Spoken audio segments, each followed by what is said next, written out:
Amén. Vamos a abrir nuestras Biblias en Salmo 19. Vamos a tomar este estudio en esta noche, vamos a gozarnos. Dios es bueno con nosotros. Y bueno, en esta noche se trata de aprender, es el propósito, ¿verdad? Aprender. Cada cosa en la vida que hacemos, mis hermanos, tiene que tener una razón de ser. ¿Cuántos dicen amén? Hay un propósito, tiene que haber un propósito. Hoy en día estamos viendo, bueno, si usted ha estado viviendo o siguiendo las noticias de lo que está sucediendo en Ucrania contra Rusia, se dará de cuenta que muchas cosas en el país de Ucrania, tanto vehículos como casas, como fábricas, están cambiando de propósito, están funcionando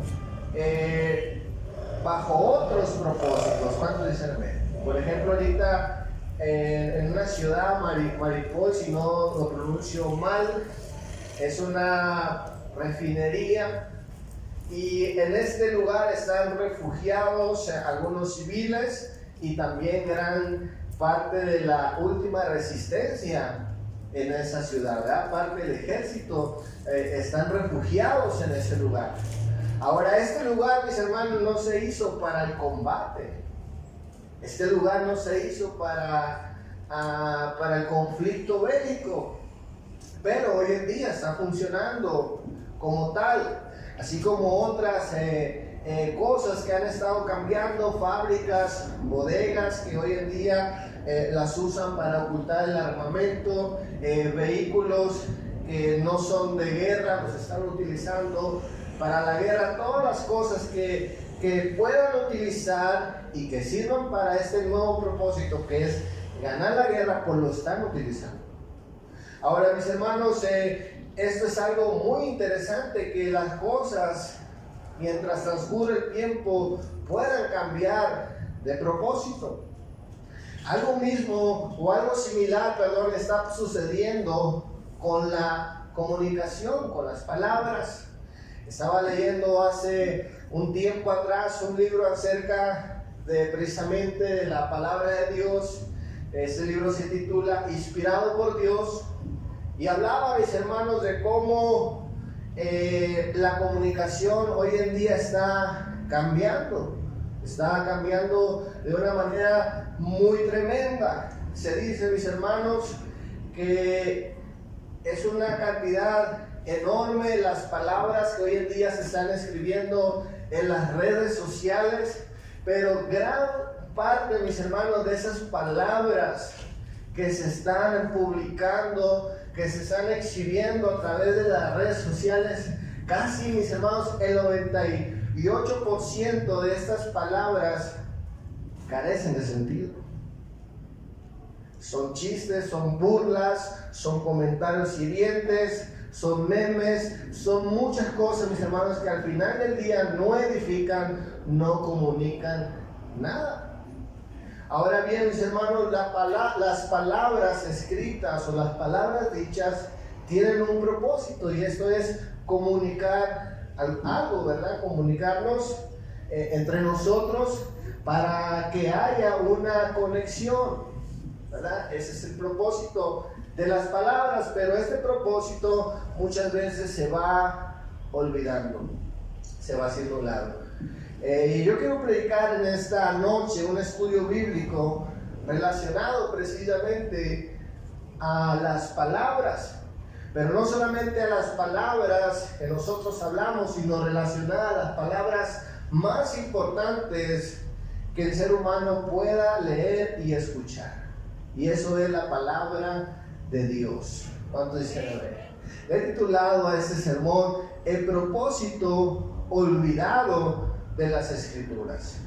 Vamos a leer Salmo 19, versículo 7 al 14. Dice la palabra de Dios de esta manera: La ley de Jehová es perfecta, que convierte el alma. El testimonio de Jehová es fiel, que hace sabio al sencillo. Los mandamientos de Jehová son rectos, que alegran el corazón. Y el precepto de Jehová es puro, que alumbra los ojos. El temor de Jehová es limpio, que permanece para siempre. Los juicios de Jehová son verdad y todos justos.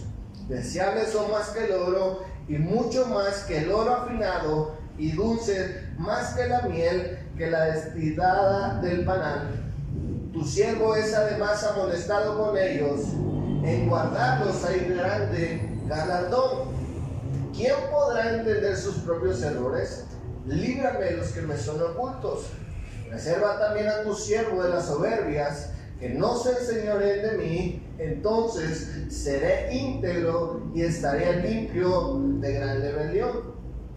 Sean gratos los dichos de mi boca y la meditación de mi corazón delante de ti, oh Jehová, roca mía y redentor mío. Vamos a orar en esta noche. Señor, te damos gracias por tu palabra. Yo te pido, Señor mi Dios, que nos des revelación de tu palabra, Señor, que podamos recuperar, Señor, el propósito principal de las escrituras, de la palabra, Señor, que tú nos has dado, Señor mi Dios. Yo te pido en este día que nos des un amor, Señor mi Dios, por la escritura, y que podamos entender, Señor, el propósito principal y no volvernos personas sectarias, religiosas, como un día, Señor, le sucedió a los fariseos. Señor, te damos gracias en el nombre de Cristo Jesús. Amén. El propósito olvidado de las escrituras. En primer lugar, quiero hablar acerca de la importancia de las escrituras. Cuando hablamos de escritura me refiero a la Biblia, ¿verdad? Me refiero a la palabra de Dios, a la Biblia que usted y yo tenemos en nuestras manos. Escuche bien, mis hermanos, quiero decir una verdad en esta noche. Y la verdad es que ninguna parte de la Biblia es menos importante que otra. ¿Cuántos sabían eso? Todo lo que tenemos en la palabra de Dios es importante. Aunque a veces leemos números, leemos Deuteronomio y puede ser en ocasiones, ¿verdad?, un poco tedioso leer las genealogías, todo esto, pero eso es palabra de Dios, tiene un propósito, tiene una importancia. Ahora, en nuestro texto principal estamos estudiando lo que es el Salmo 19. Y hay un... ¿Perdón? 119. No, 19. Salmo 19. Estamos estudiando Salmos 19. Y Salmos, mis hermanos, debemos entender que es palabra de Dios. Es un libro inspirado por el Espíritu Santo. Y dicho libro, mis hermanos, contiene un estilo literario particular, ¿verdad? Se le conoce como un estilo literario poético, ¿verdad?, en el cual contiene oraciones, cánticos y acciones de gracia en este libro, ¿verdad? Pero lo describe de una manera poética. Por ejemplo, acabamos de leer en nuestro texto acerca de que la palabra de Dios es miel. No está hablando en un sentido literal, cuando dicen amén, sino en un sentido simbólico. A eso nos referimos con el estilo literario, ¿verdad? Una bonita manera de expresar las cosas, ¿verdad? Pero esto no significa que este estilo literario sea menos importante que los demás. Al contrario, a través de la palabra de Dios encontramos, mis hermanos, que este estilo literario en los salmos fue muy importante. ¿Por qué? Porque era a través, mis hermanos, de estas canciones que inicialmente fueron oraciones, fueron poemas, fueron desahogo de algunos salmistas, después se convierten en himnos, se convierten en canciones, y fueron tan importantes, mis hermanos, en un principio, que era la manera en que los niños e incluso los adultos, de una manera pedagógica, podían aprender palabra de Dios. ¿Por qué? Porque era a través de las repeticiones que aprendían. A través de estar escuchando las canciones una y otra vez, escuchar los salmos, era una manera de recordar la palabra de Dios. Ahora escuchen bien, los salmos, mis hermanos, no se hicieron para quitar sustos, ¿verdad? Porque de repente alguien no puede dormir en la noche y el consejo es, léete un salmo. Y no está mal. Pero no fue ese propósito. ¿Cuántos dicen amén? Tampoco se hicieron los salmos, mis hermanos, para remolinear, ¿verdad? A lo mejor creemos que los judíos cantaban los salmos para remolinear, para estar danzando y alegrarse. No era el principal objetivo, el principal propósito, sino que el principal propósito, mis hermanos, era comunicar el mensaje de Dios. Dios utilizó este estilo literario tan hermoso, tan bonito, que comunicaba la palabra de Dios. Ahora escuchen bien, mis hermanos, el mismo Señor Jesucristo dio fe de esto. El mismo Señor Jesucristo nos habla acerca de que las palabras dichas y escritas en los salmos fueron inspiradas por Dios y por el Espíritu Santo. Antes de esto, vamos a leer 2 de Samuel 23. Esas son palabras de David. Y David, primeramente, pues él testifica acerca de esta verdad. Dice la palabra de Dios. 2 de Samuel 23, versículo 1 al 3, dice: estas son palabras postreras de David. Dijo David, hijo de Isaí, dijo: aquel varón que fue levantado en alto, el ungido de Dios de Jacob, el dulce cantor de Israel, el Espíritu de Jehová ha hablado por mí, y su palabra ha estado en mi lengua. El Dios de Israel ha dicho: me habló la roca de Israel, habrá un justo que gobierne entre los hombres, que gobierne en el temor de Dios. Aquí vemos a David, mis hermanos, diciendo que las palabras que él ha hablado han sido inspiradas por Dios. ¿Cuánto dicen? El Espíritu ha estado en su lengua, en su boca. Él ha hablado palabra de Dios. Marcos 12,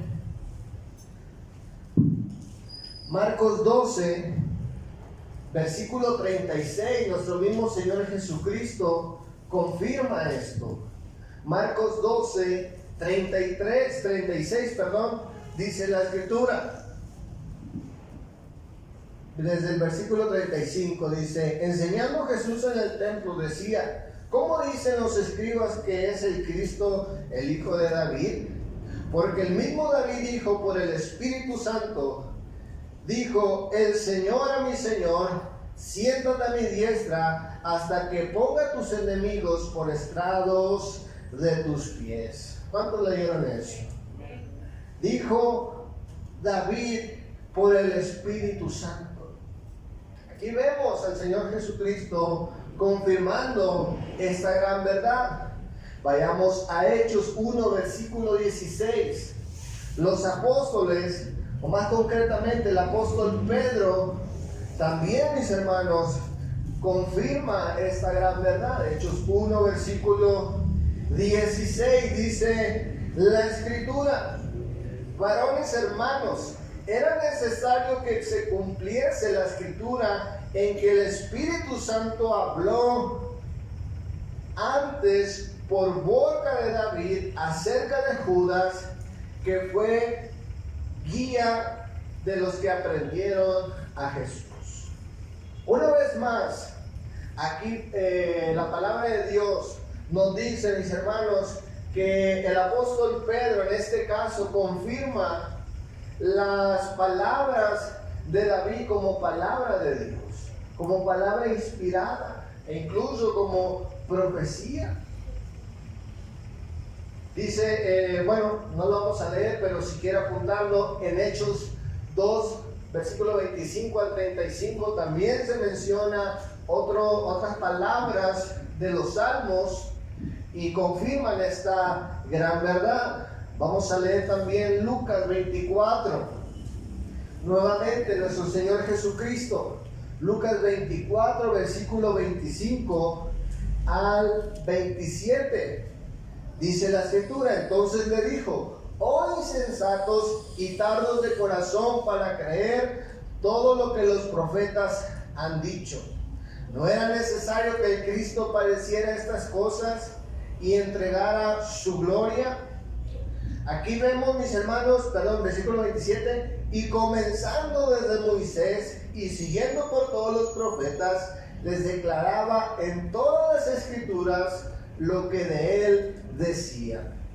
Aquí el Señor Jesucristo, mis hermanos, va de camino a Emaús y dice la palabra de Dios que él comienza a hablar a través de toda la Escritura, que toda la palabra de Dios hablaba de nuestro Señor Jesucristo. ¿Verdad? Entonces ya no vemos únicamente que los salmos fueron inspirados, sino que todo el Antiguo Testamento también fue inspirado por el Espíritu Santo. También eso lo puede confirmar el mismo Lucas 24, 44 al 45. También se nos habla acerca de esto. Segunda de Timoteo, mis hermanos, finalmente el apóstol Pablo también nos dice que toda la escritura fue inspirada por Dios. Segunda de Timoteo 3, 16 al 17 dice la palabra de Dios de esta manera. Segunda de Timoteo 3, 16. Toda la escritura es inspirada por Dios y útil para enseñar, para redarguir, para corregir, para instruir en justicia, a fin de que el hombre de Dios sea perfecto, enteramente preparado para toda buena obra. Finalmente, mis hermanos, el apóstol Pablo dice que toda la escritura, todo lo que hoy tenemos, ha sido inspirado por Dios. De esta manera podemos concluir, mis hermanos, la importancia de la escritura. ¿Cuánto dicen? ¿Por qué es importante? Porque es inspirada. No hay un libro menos importante. Incluso los salmos son inspirados por Dios. Tanto los libros proféticos, los históricos y los mismos evangelios son inspirados por Dios. Tienen algo que enseñarnos. ¿Cuánto dicen? Quiero hablar rápidamente, en segundo lugar, acerca del propósito olvidado de las Escrituras. Vamos a volver a nuestro texto. Mis hermanos, es interesante poder descubrir, ¿verdad?, que el cristiano puede olvidar fácilmente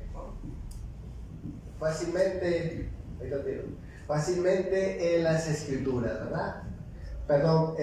Descuidar o olvidar el propósito principal de las Escrituras.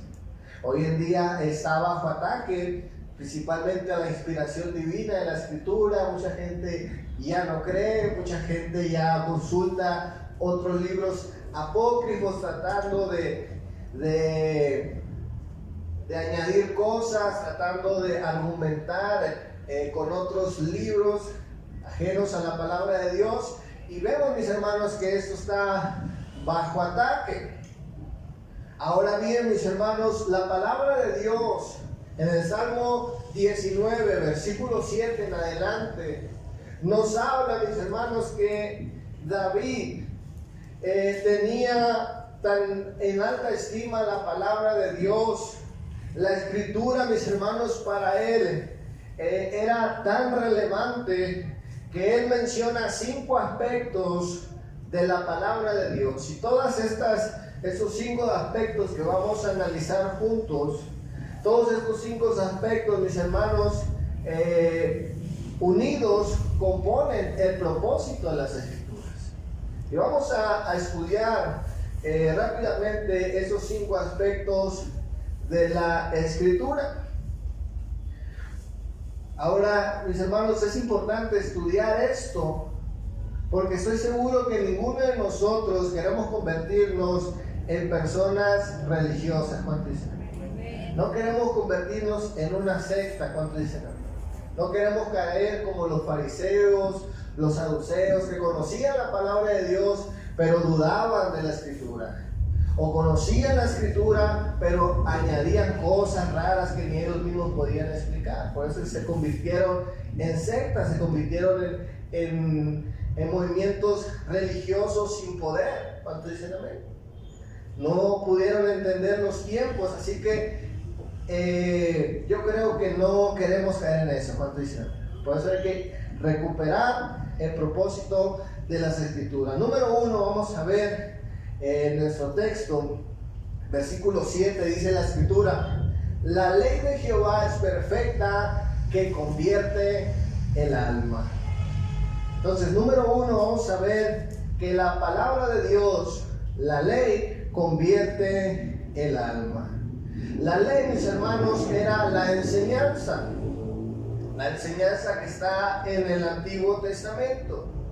Ahora, mis hermanos, es interesante poder descubrir esta declaración de David, porque la palabra de Dios, mis hermanos, es el único libro, la única escritura que tiene el poder de transformar a una persona. Hay diferentes libros, ¿verdad? Diferentes literaturas que nos pueden ofrecer algún tipo de conocimiento, algún tipo de información útil, y todo esto es una bendición. E incluso hay libros que pueden ayudarnos a salir de la ignorancia en algunos temas y cambiar nuestros pensamientos, cambiar algunas ideas que teníamos erróneas, y esto lo puede hacer la literatura. Pero ningún otro libro en la historia de la humanidad puede convertir un alma. ¿Cuánto dicen? No puede transformar a una persona. Puede aportar ciertas ayudas, puede aportar, mis hermanos, ciertas cosas, pero no puede transformar las vidas. La palabra convertir, mis hermanos, significa literalmente arrepentirse, o como dice el diccionario Chávez, es volver a Dios. Esa palabra eso es lo que significa, ¿verdad? Convertir es volver a Dios o arrepentirse. La Nueva Biblia de las Américas de este texto dice lo siguiente: la palabra de Dios restaura el alma. La Biblia al día dice: la palabra de Dios infunde nuevo aliento. Y la Biblia de Dios habla hoy, dice: la palabra de Dios da nueva vida. La traducción lenguaje actual dice: la Escritura da nueva vida. Dice lo mismo, ¿verdad? La Reina Valera contemporánea dice: la palabra de Dios reanima el alma. Es decir, mis hermanos, que la Escritura tiene el poder de convertir a las personas. Ahora, eso lo explica más adelante el Nuevo Testamento. Nos habla, mis hermanos, que el único que puede convertir el alma, el único que puede salvar, rescatarla de la condenación eterna, es nuestro Señor Jesucristo. Mateo 10:28, el Señor Jesús dijo: no teman a los que matan el cuerpo, mas el alma no puede destruir, no pueden matar. Temed más bien aquel que puede destruir el alma y cuerpo en el infierno. Romanos 5:23 nos dice: porque la paga del pecado es muerte, mas la dádiva de Dios es vida eterna en Cristo Jesús. El único, mis hermanos, que puede rescatarnos de la condenación eterna de nuestra alma es Jesucristo. Y es la Escritura, mis hermanos, que nos lleva a ese mensaje. ¿Cuánto dicen? Amén. Es por eso la importancia de escuchar palabra de Dios. Es por eso la importancia de predicar la palabra de Dios. Es importante el buen testimonio. Es importante la buena conducta, pero lo que transforma no son las palabras propias de nosotros, sino la Escritura. ¿Cuántos dicen amén?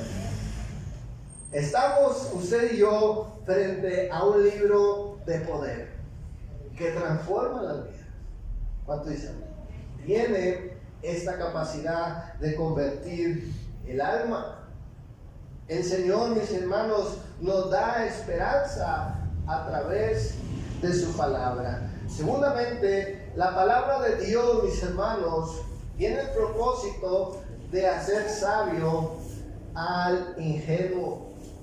Dice la Escritura en el mismo versículo 7, el testimonio de Jehová es fiel, que hace sabio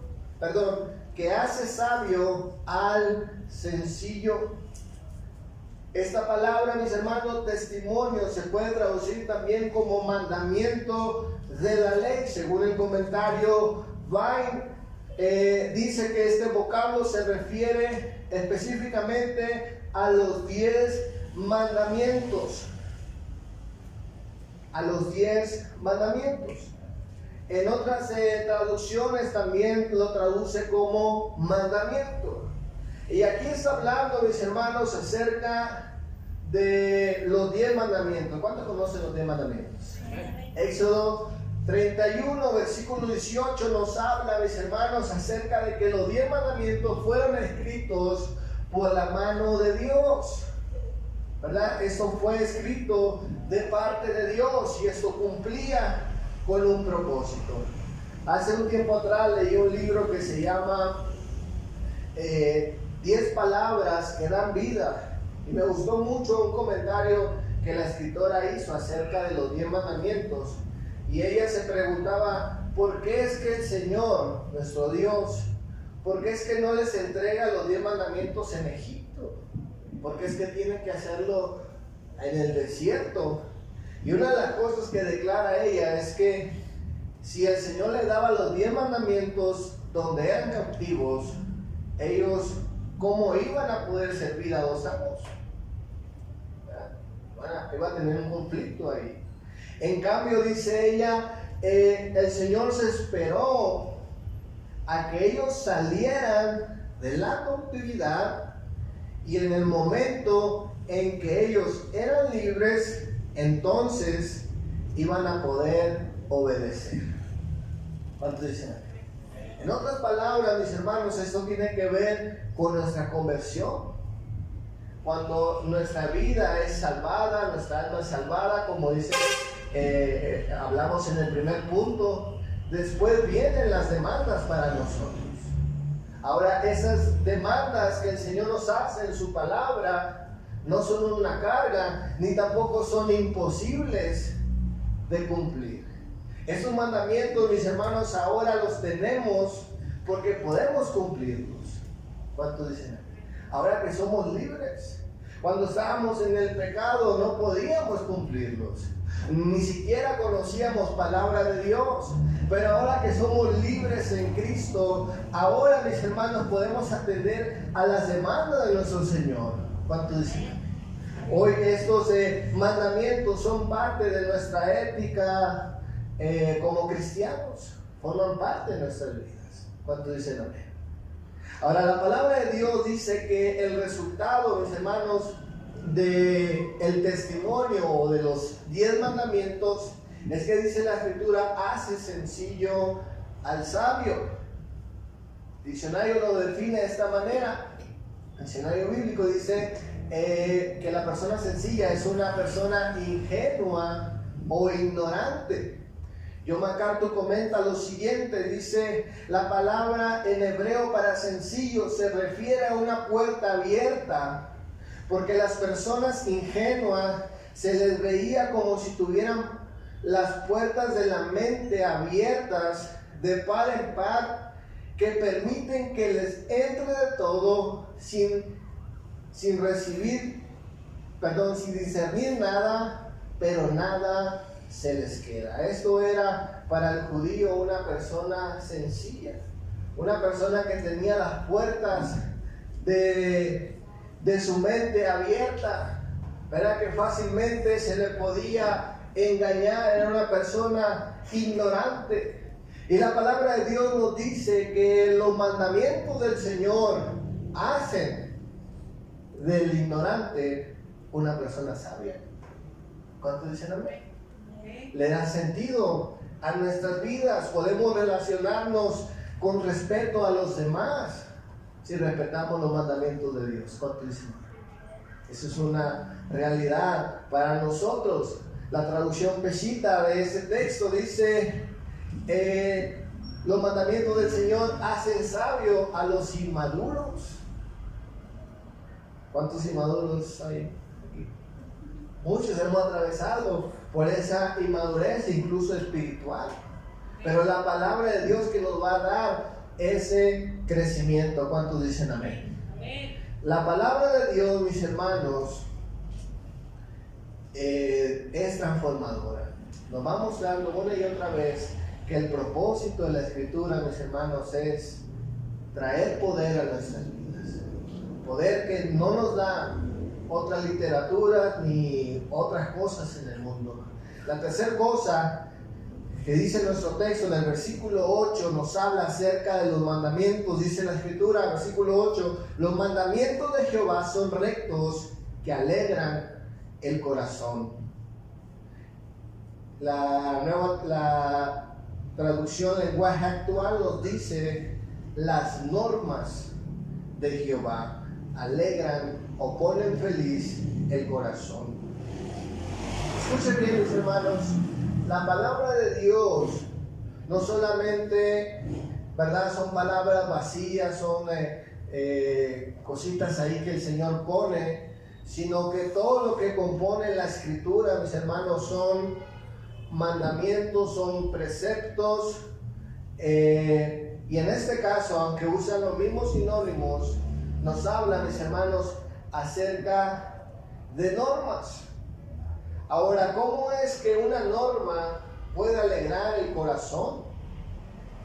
¿Cómo es que un mandamiento? Si muchas veces, mis hermanos, creemos que necesitamos cierto tipo de libertad para ser felices, ¿verdad? Como seres humanos no apelamos a las normas, ¿verdad? Creemos que las normas nos tienen ahí controladitos, infelices.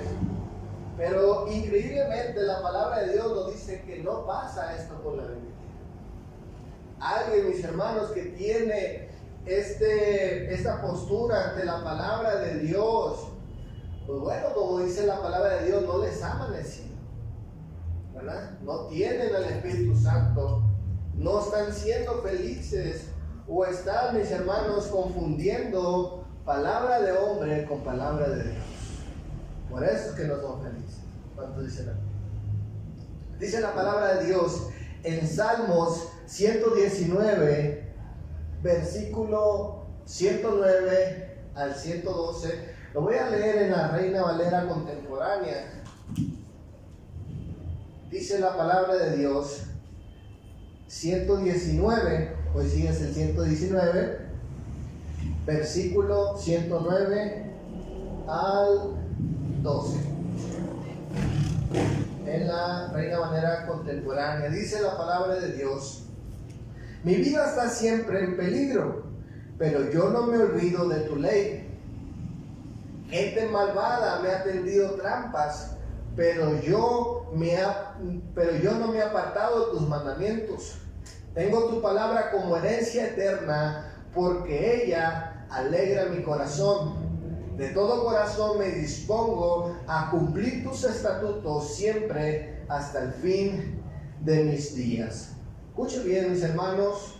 Aquí lo que vemos en esta parte de la Escritura es que en momentos difíciles el salmista dice: tengo enemigos, me ponen trampas, tengo grandes problemas, pero él tiene en claro, mis hermanos, cómo debe de conducir su vida.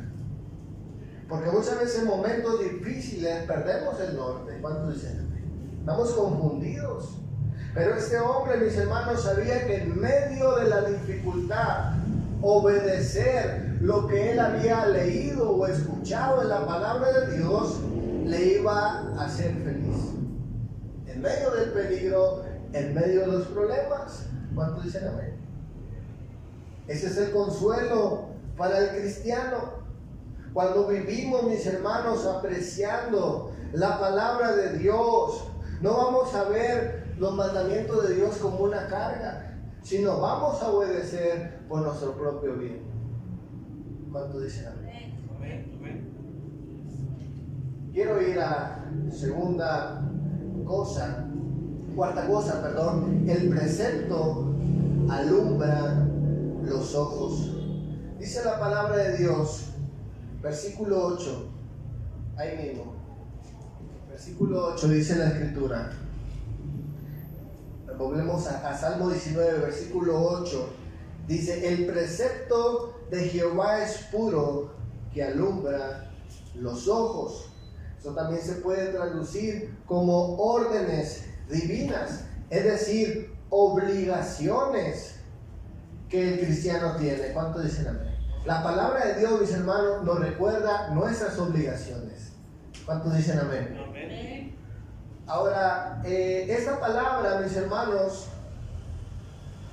de precepto, nos ayuda a recordar, como dijimos anteriormente, nuestras responsabilidades.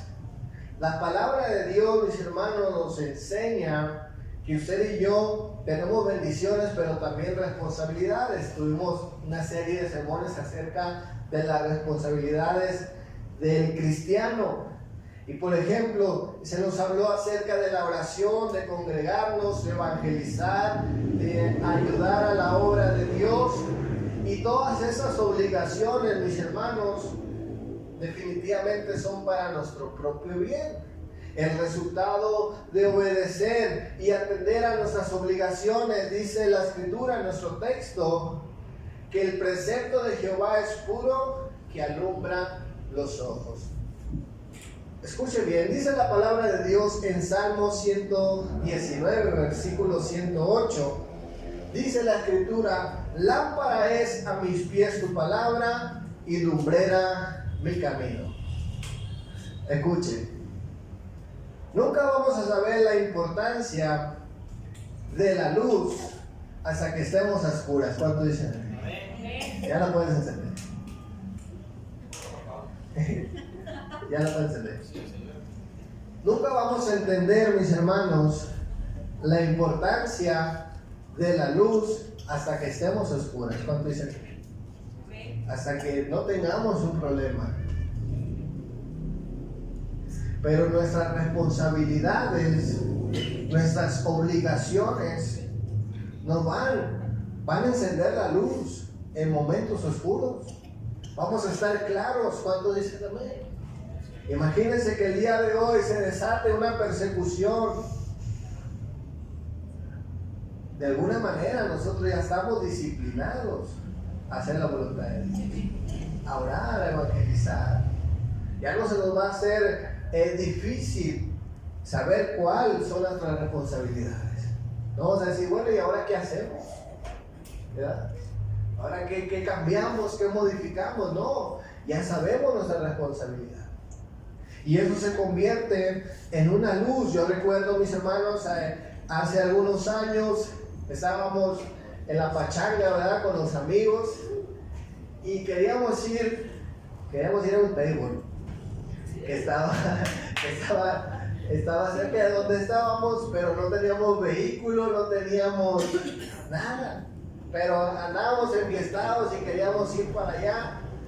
Y recuerdo que teníamos que pasar, mis hermanos, por atrás de un hospital, el seguro social de ahí no recuerdo el lugar, pero es una avenida principal ahí por el boulevard. Y recuerdo, mis hermanos, que no había luz, pero sabíamos la dirección, sabíamos para dónde estaba. Y mis hermanos, yo y mis amigos nos fuimos corriendo, y teníamos que tener cuidado porque teníamos que topar en un como tipo corral, ¿verdad?, con púas, que ahí era la división. Entonces teníamos que correr porque no sabíamos por dónde íbamos a pasar, pero sabíamos que teníamos que tener cuidado de de no quedar arrollados ahí en el alambre. Y fue prácticamente a ciegas que corrimos, ¿verdad? Y es una sensación muy fea, pues nos animamos porque andábamos bien locos y queríamos ir para allá, íbamos todos juntos y lo hicimos. Pero es una sensación muy triste estar sin luz. ¿Cuánto dicen? Y uno desea. Bueno, es lo mismo que sucede con la palabra de Dios. Cuando usted y yo estamos a oscuras, nos vamos a dar cuenta que, ¿por qué no leí mal la Biblia? Cuando viene un problema o cuando alguien nos habla de algún tema y no sabemos qué decir, es ahí cuando nos damos cuenta de la importancia de haber leído la Escritura. ¿Cuántos dicen amén? Termino con la quinta cosa, los juicios. Es decir, mis hermanos, en el versículo 9 nos dice la Escritura: los juicios de Jehová son verdad y justo. Otro de los propósitos de la Escritura, mis hermanos, es mostrarnos los juicios, los veredictos, las sentencias de Dios. ¿Cuántos dicen amén? La palabra de Dios nos dice en Juan 3:36, dice: el que cree en el Hijo tiene la vida eterna, pero el que rehúsa creer en el Hijo no verá la vida, sino que la ira de Dios está sobre él. Es necesario, mis hermanos, que nosotros también conozcamos los juicios de Dios.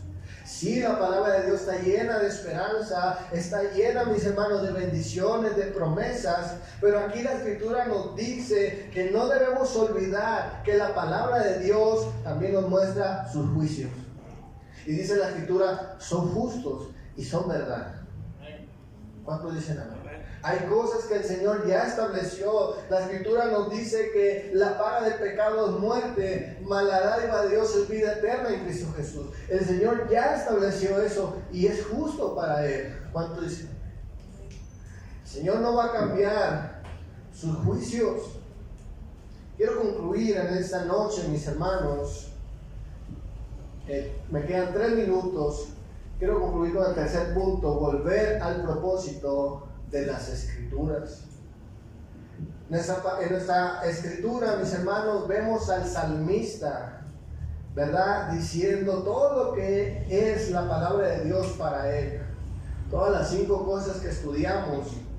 Pero él termina, mis hermanos, diciendo cómo el orgullo había afectado su corazón, cómo en algún punto de su vida él, mis hermanos, olvidó el propósito de las Escrituras. Dice la palabra de Dios en nuestro texto principal, Salmos 19, lo voy a leer en otra traducción, solo escuchen. Salmos 19, versículo 10 al 14, lo voy a leer en la traducción en lenguaje actual. Dice la Escritura: yo prefiero sus decisiones más que montones de oro, me endulzan la vida más que la miel del panal, me sirve de advertencia, el premio es grande si uno cumple con ellas. Nadie parece darse cuenta de los errores que comete. Perdóname, Dios mío, los pecados que cometo sin darme cuenta. Líbrame del orgullo, no dejes que me domine. Líbrame de la desobediencia para no pecar contra ti. Tú eres mi Dios y mi protector. Tú eres quien me defiende. Recibe pues con agrado lo que digo y lo que pienso. Hermanos, vemos el arrepentimiento del salmista. El salmista sabe que ha quebrantado, tanto de forma consciente como inconsciente, la enseñanza de Dios mencionada en los versículos previos, y ora por ambas faltas. Es decir, mis hermanos, él sabe que ha olvidado el propósito de las Escrituras. Por eso es que se lamenta. Y es increíble, mis hermanos, como él menciona que el mismo orgullo había entrado en su vida. Y si nos vamos, mis hermanos, no tenemos ya tiempo para leerlo, pero en Juan 5, 39, 40, el Señor Jesucristo amonesta a los fariseos porque precisamente ellos habían olvidado el propósito de la Escritura. Les dice el Señor: escudriñen la Escritura y ellas dan testimonio de mí. Pero ellos, mis hermanos, en su religiosidad, en su mundo religioso y sectario habían olvidado el propósito de la Escritura. Para ellos la Escritura era simplemente verse bien ante los demás, orgullo, arrogancia, ¿cuánto dicen amén? Y olvidaron por completo el propósito de la Escritura. Y bueno, seguramente muchos de ellos, mis hermanos, perdieron la oportunidad de ser salvos, ¿verdad? Por arraigarse a sus costumbres, a sus pensamientos sectarios que había, y perdieron un destino. Vamos a darle un fuerte aplauso a Cristo en esta